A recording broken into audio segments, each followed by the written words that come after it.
오늘 같이 살펴볼 말씀은 창세기 32장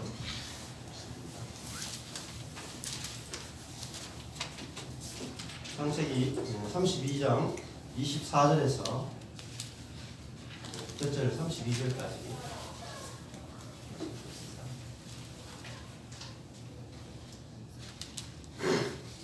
많이 길진 않습니다. 보도록 하겠습니다. 야곱은 홀로 남았더니 어떤 사람이 날이 새도록 야곱과 씨름하다가 그 사람이 땅에 야곱의 한 뼈가 그 사람과 같이 결되었더라. 그 사람이 가로되 날이 세려하니 나로 가게 하라. 야곱이 가로되 당신이 내게 축복하지 아니하면 가게 하지 아니하겠나이다. 그 사람이 그에게 이르되 내 이름이 무엇이냐? 그가 가로되 야곱이니라. 그 사람이 가로되 내 이름을 다시는 야곱이라 부를 것이 아니요 이스라엘이라 부를 것이니 이는 네가 하나님과 사람으로 더불어 겨루어 이기었음이니라. 야곱이 청하여 가로되 당신의 이름을 구하소서. 그 사람이 가로되 어찌 내 이름을 묻느냐 하고 여기서 야곱에게 축복한지라. 그러므로 야곱이 그곳 이름을 브니엘이라 하였으니 그가 이르기를 내가 하나님과 대면하여 보았으나 내 생명이 보존되었다 함이더라. 그가 브니엘을 지날 때에 해가 떴고 그 환도뼈로 인하여 절었더라. 그 사람이 야곱의 환도뼈 큰 힘줄을 친 고로 이스라엘 사람이 지금까지 환도뼈 큰 힘줄을 먹지 아니하더라. 아멘. 오늘 말씀은 야곱의 인생 가운데 어떻게 보면 가장 중요한 경험의 사건이다 이렇게 볼 수가 있습니다. 버니엘의 체험인데요. 버니엘이라고 하는 것은 버니라는 것은 얼굴이고 엘은 하나님입니다. 하나님의 얼굴 이런 뜻이죠. 야곱강에서 하나님의 얼굴을 봤다. 이런 뜻이잖아요. 성경에 보면 하나님의 얼굴을 볼 수 없다라고 되어 있습니다. 하나님의 얼굴을 본 사람이 없다 이렇게 되어 있는데 야곱은 하나님의 얼굴을 봤다 이렇게 나오잖아요. 그렇다면 이거는 굉장히 중요한 사건이다라고 볼 수 있죠. 그 대단한 모세도 하나님의 뒷모습 등밖에 못 봤잖아요. 근데 야곱은 하나님의 얼굴을 봤다 이렇게 이야기한다는 것은 즉 그 하나님의 아주 그 본질 하나님의 그 근원을 만났다 이렇게도 표현할 수 있겠죠. 또 다른 표현을 하면 진짜 하나님을 만났다. 진짜 속일 수 없는 더 이상 감춘 것이 없는 완전하게 하나님을 만났다 이런 뜻이라고 볼 수 있습니다. 우리가 미스 코리아나 우리 뭐 할이나 경미나 셋이 앉아 있어도 등만 보면은 똑같죠. 근데 앞모습을 보는 순간에 확연히 차이가 나잖아요. 근데 하나님도 마찬가지입니다. 하나님의 등을 보면은 이게 하나님인지 귀신인지 사단인지 별로 표시가 안 나. 근데 얼굴을 딱 보는 순간에 완전히 표시가 나잖아요. 그 뜻이죠. 하나님 얼굴을 봤다는 것은 내가 하나님을 확실하게 만났다 라는 것인데, 즉 다른 말하면 하나님을 우리가 확실하게 만나는 것이 쉬운 게 아니에요. 제가 요즘 루터에 대해서 공부를 좀 하고 있습니다. 재미가 있어가지고 책도 사가지고 이런 여기는 호주에 계신 목사님이 만든 책인데 루터의 95개 논조, 하이델베르크 명제 이런 책도 아주 짧은데 보고 제가 이번에 유튜브 올려놨잖아요. 어제 만들어 올려놓고 또 저번에 김영주 목사님 분당 부대교회 칭이 루터에게 배웠다 이것도 제가 이번 주에 같이 읽었는데 아주 재미가 있습니다. 루터를 공부를 하니까 하여튼 작년에 코타키나발루 갔다 오면서 가기 전부터 그때부터 해가지고 하나님께서 루터에 대해서 감동을 줘가지고 루터에 대해서 계속 공부를 하고 있는데 제가 그 코타키네 발로 가서도 그 영대 IBF 했던 정재영 목사님이 제가 이제 설교하는 걸 듣고 완전히 오리지널 루터파다.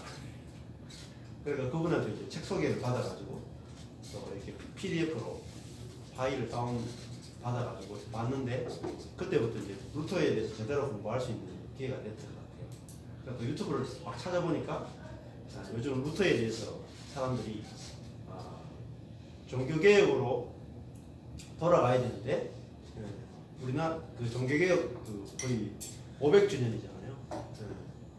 1517년에 종교개혁이 시작됐다는 사람이 있고 1517년은 마틴 루터가 그 성당에 이렇게 95개조 95개조를 붙인 게 95개 논조를 붙인 거는 1517년 정도라고 이야기하고 그리고 6개월 뒤에 하이델베르크 명제가 만들어져요. 이 이제 루터가 토론하면서 만들어진 것이 하이델베르크 명제인데 28개 정도가 있거든요.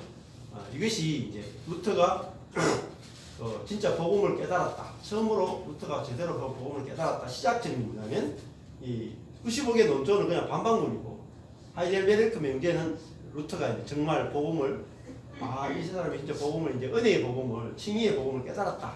출발점이 하이델베르크 명제. 제가 이제 유튜브에 그 명제를 28개 명제를 그 동영상으로 만들어서 올려놓은 것이 그 명제를 여러 번 한번 보시면 루터가 처음에 뭘 깨달았는지 확실하게 이제 알 수가 있고 그 다음에 우리나라는 이제 개신교 100주년을 했잖아요. 평양 대부흥 해가지고 막 이렇게 해가지고 했는데 아무 일도 일어나지 않았습니다. 저는 아무 일도 안 일어날 줄을 확실하게 알고 있었어요. 너무나 명확하게 알고 있는데 많은 목사님들이 우리나라가 평양부흥 100주년 되면 엄청난 일이 일어날 걸 생각해서 온갖 돈을 들여가지고 집회를 하는데 아무 일도 안 일어났어요. 왜 안 일어나냐면 복음을 모르기 때문이죠. 복음이 뭔지. 그래서 이 김용주라고 하는 목사님이 이분도 독일에 가서 16년인가 유학을 하면서 루터에 대해서 공부를 하면서 복음이 무엇인지 팠단 말이에요. 파는 결과가 뭐냐면 루터의 칭이론과 멜랑이톤의 칭이론이 달라요. 루터의 칭이론과 멜랑이톤의 칭이 다른데 우리나라에 들어온 칭이론은 우리가 의롭게 된다는 것인데 멜랑이톤이 했던 칭이론과 루터의 칭이론의 차이가 뭐냐면 루터의 칭이론은 스티븐 맥베이가 말하는 것과 똑같습니다. 제가 설교하는 것 똑같아요. 즉 다른 말하면 루터는 성화를 이야기하지 않습니다. 칭의, 즉 하나님이 오직 은혜로 우리를 사랑하시고 용서하시고 우리를 의롭게 여기신다. 오직 그리스도 때문에 우리 때문이 아니고 오직 그리스도의 의를 우리에게 전가해가지고 그 그리스도의 의가 우리에게 전가되면 우리는 죄인이지만 그리스도의 의가 우리에게 덮어져서 우리가 완전하게 의롭게 된다. 그게 이제 칭의. 그러니까 우리의 행위와는 전혀 상관없이 우리가 의로워지고 거룩해지는 거죠. 성화는 어떻게 되느냐? 성화도 루터에 의하면 노력이 전혀 필요 없어요. 칭의의 은혜가 우리에게 계속적으로 깨달아지고 우리에게 선포되어지면 그 칭의의 은혜가 우리 속에서 계속 경험되어지면 우리가 은혜로 충만해지고 우리를 거룩하게 만들어 가시는 분은 우리 속에 있는 성령이 칭의의 은혜를 계속해서 깨닫게 하심으로 우리를 거룩하게 만들어 가신다. 그게 루터의 칭의론입니다. 그래서 루터의 칭의론을 모르면 종교개혁을 할 수가 없다까지 이야기합니다. 그런데 이제 멜랑이톤이나 혹은 이제 칼빈으로 넘어가게 되면 성화에 이제 포커스를 맞추거든요. 우리가 거룩해져야 된다. 근데 그 거룩게 지기 위해서 인간의 어떤 그 협력, 노력이나 이런 부분들이 들어가게 됨으로 말미암아 루터가 깨달았던 그 칭의론이 변질되게 됩니다. 그래서 정말 종교개혁이 일어나려면 루터가 깨달았던 복음이 무엇인가부터 우리가 다시금 돌아가야 된다. 이렇게 이야기하고 이 책이 아주 좋은 책이에요. 칭의 루터에게 묻다. 김영주 교수님이 이분은 루터의 모든 저작들을 초기부터 해가지고 말기까지 다 원전을 읽으면서 루터의 칭의가 어떻게 발전했는지 그걸 쭉 설명을 해요. 그러면서 하는 말이 지금 전 세계에서 가장 큰 화두가 뭔지 아세요? 여러분 아마 알 수가 없을 텐데 신학계에서 제일 큰 화두는 세관점 학파라는 게 있습니다. 세관점 학파. 세관점 학파는 뭐냐면 바울의 그 칭의가 법정적 칭의라고 부르는데 우리가 의롭게 되는 것은 예수 그리스도의 의를 전가받아서 우리가 법적으로 의롭게 되는 것이다. 그게 바울의 칭의론인데 거기에 대해서 이제 문제점을 제기를 해가지고 새롭게 해석해 나가는 사람이 세관점 학파인데 전부 다 어디에 포커스가 맞춰지고 있냐면 칭의가 무엇이냐에 대해서 지금 전 세계 학계가 신약 학계하고 이렇게 막 주목을 하고 있어요. 그 가운데서 이제 이분이 이 책을 쓰면서 아니 루터의 칭의도 모르면서 무슨 칭의에 대해서 토론을 하느냐 이렇게 나오고 있습니다. 근데 이분의 책이 굉장히 제가 보기에는 아주 중요한 책입니다. 왜냐하면 진짜 루터가 말했던 칭의도 모르고 루터의 칭의론이나 바울의 칭의론이 이렇다라고 전제하고 막 들어가기 때문에 문제가 생기는 거죠. 그래서 진짜 교회가 개혁되려면 우리가 그리스도인의 삶이 어떻게 의롭게 되고 날마다 어떻게 우리가 의로워지는지를 정확하게 알아야 된다라는 거죠. 이것처럼 종교개혁이 일어난 것도 루터가 진짜 하나님을 만난 거죠. 즉 다른 말 하면 진짜 하나님의 얼굴을 봤다는 거예요. 그러면 로마 가톨릭 안에 있을 때 루터는 그렇게 많이 기도하고 그렇게 많이 금식하고 그렇게 많이 회개하고 그렇게 많은 미사를 드리고 자기가 수도사로 헌신을 했지만 하나님을 몰랐다는 거예요. 그런데 이 예수 그리스도의 의가 우리에게 전가되어서 예수 그리스도의 의로 우리가 의롭게 된다라고 하는 이 칭의의 복음, 칭의의 복음을 알게 됐을 때 참 하나님을 알게 되고 하나님과 온전하게 화평을 누리게 되고 안식을 누리게 되었다는 거죠. 그래서 루터가 사실을 발견한 것은 사실 이 버니엘의 체험과 동일하다고 할 수 있죠. 하나님의 얼굴을 본 사건입니다. 그래서 우리의 인생도 결국은 하나님 어떤 분인가를 내가 정확하게 알면 하나님을 아는 지식에 의해서 우리의 인생은 변하게 돼 있다. 자, 이 버니엘의 체험, 이 야복강에서 하나님의 얼굴을 본 체험, 이 오늘 아주 중요한 체험인데 이 체험을 보통 목사님들이나 저도 옛날에는 그렇게 설교한 적이 있죠. 이 버니엘의 체험을 어떻게 해석하냐면 야곱이 이제 형님을 만나러 지금 왔는데 굉장히 어려운 상황이잖아요. 뒤에는 라반과 지금 다투고 도망나온 상황이고 앞에는 에스가 등장하고 앞으로 갈 수도 없고 뒤로 갈 수도 없는 그런 상황 가운데 지금 놓여 있잖아요.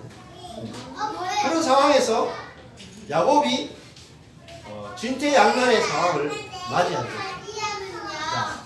이러지도 못하고 저러지도 못하는 이런 진퇴양난의 상황 가운데서 야곱이 이제 기도하게 되잖아요.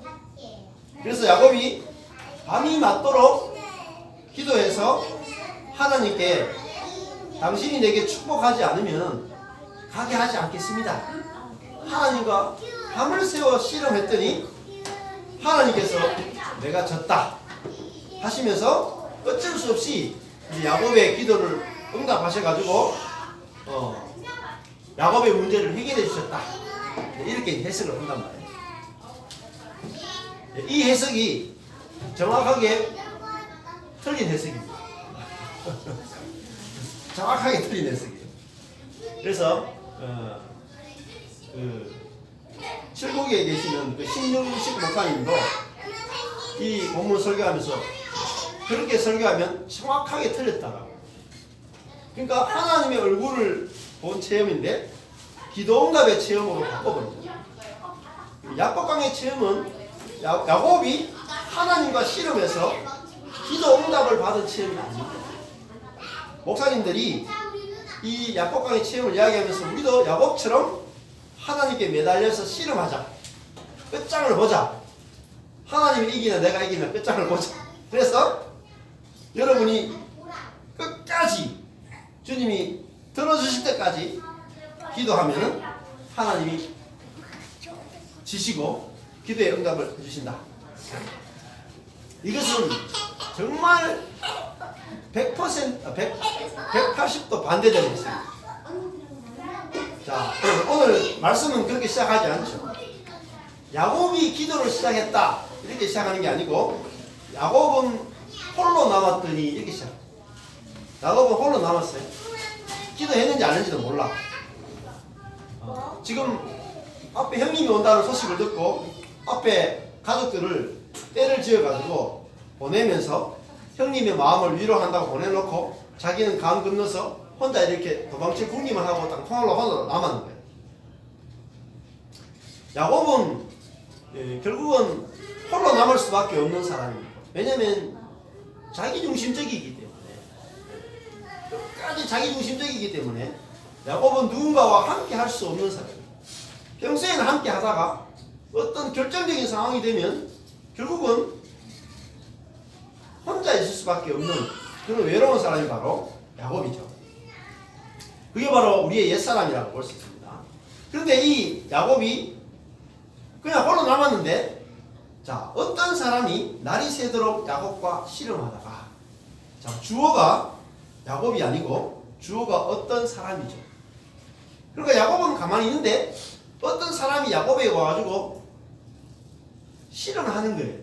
다툰단 말이에요. 맞붙어서 싸운단 말이에요. 자, 어떤 사람이 와서 야곱과 막 싸우는 거예요. 근데 이때가 밤이란 말이에요. 밤이라는 말은 싸우기는 막 어떤 사람이 나를 찾아와서 자기를 막 때리고 막 붙어가지고 막 씨름하는데 이 사람이 누군지 모르겠어. 밤이 맞도록 싸우는데 누군지 모르고 정체도 모르고 막 싸우는 거예요. 이것이 바로 야곱의 씨름이라고 할 수 있습니다. 자, 하나님이 야곱을 찾아왔는데 야곱이 정말 힘들잖아요. 앞에 에서가 400명을 데리고 막 오고 있으니까 얼마나 힘든 상황이에요. 근데 하나님이 야곱을 한 까만 밤에 찾아오시는데 야곱과 맞붙어서 막 싸우신다. 야곱이 얼마나 더 힘들겠어요. 힘든 놈 더 힘들게 하겠지. 그 뒷부분에 가보면 지금 형님이 오고 있는데 도망을 가도 지금 될까 말까 하는 상황인데 환도뼈 큰 힘줄을 쳐버려요. 그래서 야곱이 건강한 사람이었다가 장애인이 되는 사건입니다. 그러니까 두 발로 걷던 사람이 이제 절개되는 사건이 바로 이 야곱강의 사건이었습니다. 자, 이것만 보더라도 우리가 심상치 않다는 걸 알 수 있죠. 야곱은 지금 하나님께 기도한다면 하나님 이 형님과 내가 형님에게 죽게 생기는데 이 문제를 해결해 주십시오. 저를 축복해 주십시오. 지금 이런 상황이란 말이에요.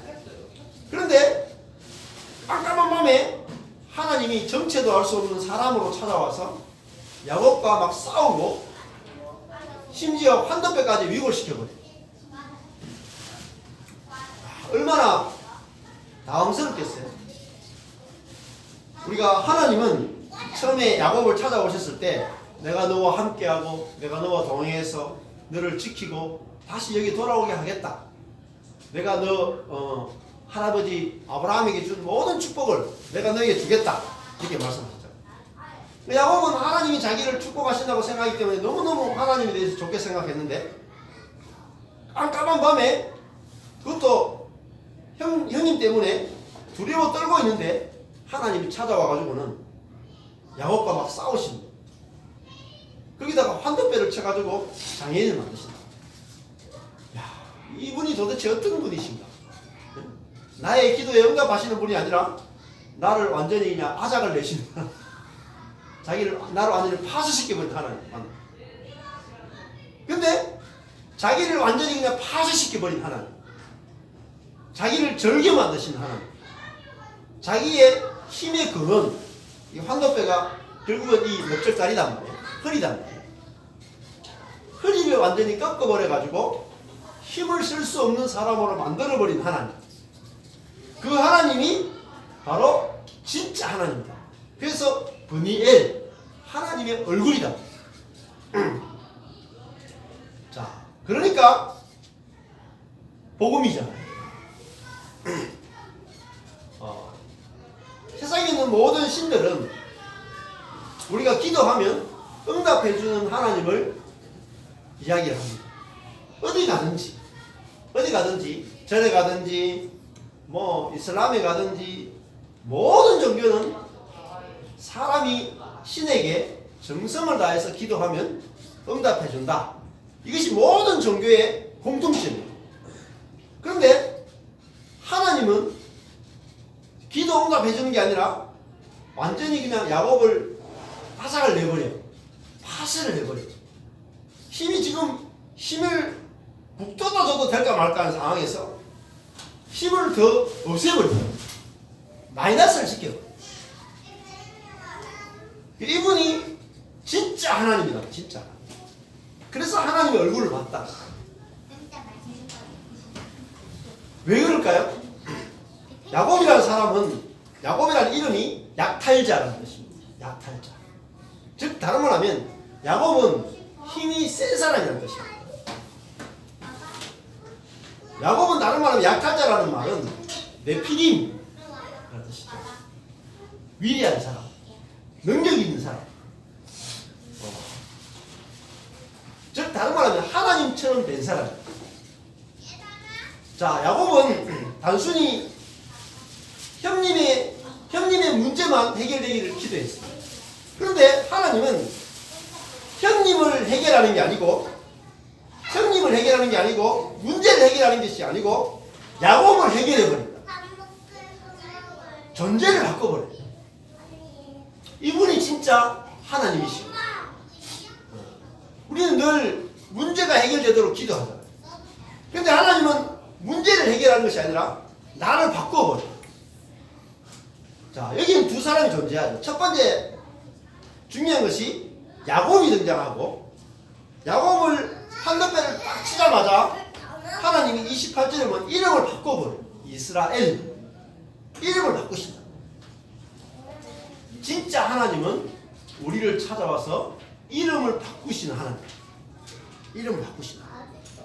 이름을 바꾼다는 것은 무슨 뜻이냐면 존재를 바꾸신다. 우리의 어떤 문제를 해결해 주는 것이 아니라 우리의 존재를 바꾸어서 문제의 근원을 해결해 버립니다. 우리의 존재가 바뀌면 뭐가 바뀝니까? 문제가 없어집니다.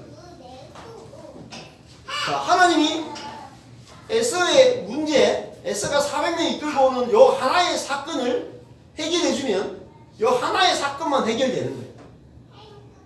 그런데 야곱을 파쇄를 시켜가지고 야곱의 존재를 이스라엘로 바꿔버리면 이제 문제가 없는 세계로 들어간다. 왜? 자기 존재가 바뀌어버리기 때문에. 그러면 하나님이 왜 야곱의 환도뼈를 치실까요? 왜 하나님이 깜깜한 밤에 찾아와서 야곱을 괴롭히고 야곱을 싸우고 환도뼈를 치시느냐? 야곱이 약탈자이기 때문에. 자, 우리가 야곱은 죄인이라는 뜻입니다. 이스라엘은 의인이라는 뜻입니다. 근데 성경에서 말하는 죄인의 핵심은 하나님처럼 위대해져 있다. 이게 죄인의 핵심이에요. 네. 그러니까 야곱은 힘이 있는 사람이에요. 야곱이 생각하면 뭐가 생각납니까? 야곱은 꾀가 많은 사람이죠. 네. 형님을 속이고 아버지를 속이고 라반을 속이고 야곱 속에는 수많은 꾀가 들어있어요. 자기 문제를 자기가 해결할 수 있는 엄청난 꾀가 야곱 속에 있습니다. 그 야곱은 또 성실해요. 라반의 집에서 20년 동안 얼마나 성실하냐. 또 아내를 얻기 위해서 7년을 하루같이 보낼 정도로 얼마나 자기 목표가 딱 있으면 꽂혀가지고 그걸 기어이 성취하고야만은 그 능력이 있는 자가 야곱이죠. 근데 하나님께 필요한 사람은 어떤 사람이냐? 이스라엘이다. 이스라엘. 야곱이 아니라. 야곱은 아주 힘이 센 사람, 지혜로운 사람, 성실한 사람, 예. 아주 자연인 가운데 타고난 재능이 있는 사람. 그런데 하나님은 이 야곱을 깨뜨려서 환도뼈를 위골시켜서 절름발이를 만드는 거예요. 그 절름발이가 누구냐면 이스라엘이. 자기 힘이 끝난 사람. 자, 우리 인생을 보면은 무엇 때문에 문제가 생기냐면 야곱의 힘 때문에 항상 문제가 생겨요. 에서와의 문제도 어디서 시작했냐면 야곱이 꾀를 냈잖아요. 팥죽 한 그릇으로 형의 장자권을 사는 그 꾀. 거기에서 문제가 시작됐죠. 또 아버지를 속이는 것도 엄마가 짜가지고 염소 털을 입고 형 대신에 축복을 받는 야곱의 꾀. 그리고 형보다도 더 높아지고 싶은, 그죠? 형보다도 더 높아져야만 행복하다고 생각하는 그 야곱의 생각, 그죠? 높아지고자 하는 생각. 이것이 야곱의 인생을 험악한 인생으로 몰고 가는 거예요. 그러니까 하나님이 야곱에게 어떤 축복을 줘도 야곱에게는 사실상 복이 되지 않습니다. 여러분, 저와 여러분에게 하나님이 뭐 돈을 주기도 하고 좋은 직업을 주기도 하고 뭐 다 준다고 생각해보세요. 복이 될 것 같죠? 우리 생각입니다. 우리 생각. 절대 복이 안 됩니다. 여러분 좋은 직업을 주고 돈을 주고 뭐 자식이 잘 되게 하고 아무리 잘 되게 해줘도 복이 안 돼요. 만족이 안 돼요. 그거 줄수록 더 큰 문제가 생깁니다. 우리가 성공하고 잘 나가고 하면 내 문제가 다 해결될 것처럼 생각하잖아요. 근데 잘 나가면 잘 나갈수록 무슨 문제가 생기냐면 우리 마음이 높아진 데다가 더 높아져. 더 높아져. 더 높아져. 계속 마음이 높아져.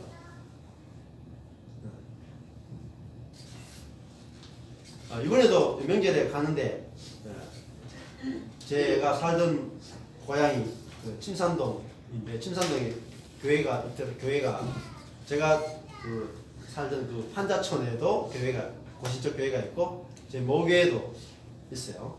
합동적 교회가 있는데 거기에는 갑자기 이제 아파트들이 너무 많이 와가지고 거기가 좀 북부 지역이 핫한 곳이잖아요. 가장 못 사는 동네였는데 가장 많은 아파트들이 지금 생겨나가지고 땅값도 막 천정부지로 올라가고 그래가지고 그러니까 거기 있는 교회들은 가만히 있어도 사람들이 몰려오는 거예요. 그 한 200명도 안 되는 교회가 지금은 1000명이 넘었다고 하더라고요. 그리고 막 또 제 모교에는 600명이 넘고 그러니까 막 숫자가 많이 늘어나니까 자꾸 땅을 사들르는 거야. 그리고 또 제 모교에도 지금 재건축하겠다고 80억 들여가지고 또 건축하겠다 그러는데 교회를 건축하겠대. 그러니까 사람들이 몰려들고 헌금도 나오고 이렇게 하면서 점점 교회가 좋아지는 거예요. 근데 교회가 좋아지면 정말 좋아지느냐? 문제는 더 심각해져. 왜냐하면 더 큰 교회의 장로는 그죠? 별이 더 커지거든요. 별이. 네? 여러분 우리 교회 만약에 장로가 있다고 생각하죠. 우리 교회 장로하고 동부교회 장로님하고 그냥 급이 달라요. 물이 다릅니다. 같이 못 어울려요. 네.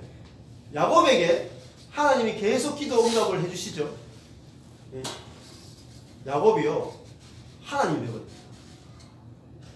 하나님이 사실 우리를 축복하고 싶어도 축복하지 못하는 이유는 우리가 이미 하나님이 되어 있다는 사실. 이게 루터가 발견한 것이고 이 성경이 이야기하는 거예요. 우리가 이미 하나님이 되어 있다. 이걸 죄라고. 이게 감추어진 거라고. 이게 깜깜한 밤이다. 야곱이 깜깜한 밤에 자기를 찾아온 분. 근데 자기를 막 때려. 자기를 막 죽이려고 그래. 환도뼈를 위골시켜. 이놈은 분명히 사단이야. 이놈은. 안 그렇겠어요? 내가 기도하는데 막 나를 덮쳐가지고 막 나를 막 환도뼈를 막 부러뜨리고 막 나를 막 쭉 패고 그러면 그게 하나님이겠어요? 사단이지. 여러분이 기도하는데 100% 우리 생각할 거예요. 여러분의 기도 중에 환도뼈를 부르시는 존재 100% 사단입니다. 네. 그런데 기도 중에 자기 환도뼈를 부러뜨려가지고 건강한 사람을 장애인으로 만든 힘을 다 빼버린 그 하나님이 진짜 하나님이었다. 이게 십자가의 신비예요. 여러분 이 야복강의 체험은 바로 십자가예요. 십자가. 하나님이 자기의 아들을 십자가에 못 박아 죽여버린 사건이죠. 기도에 응답하고 그 능력으로 세상을 구원해야 되는 메시아가 오히려 십자가에 못 박혀 죽어버린 사건이죠. 힘을 다 빼버린 거예요. 그게 뭡니까? 그게 죄를 다 해결하는 거예요. 그러니까 십자가는 하나님처럼 된 사람을 십자가에 딱 못을 박아가지고 뭐로 만드냐?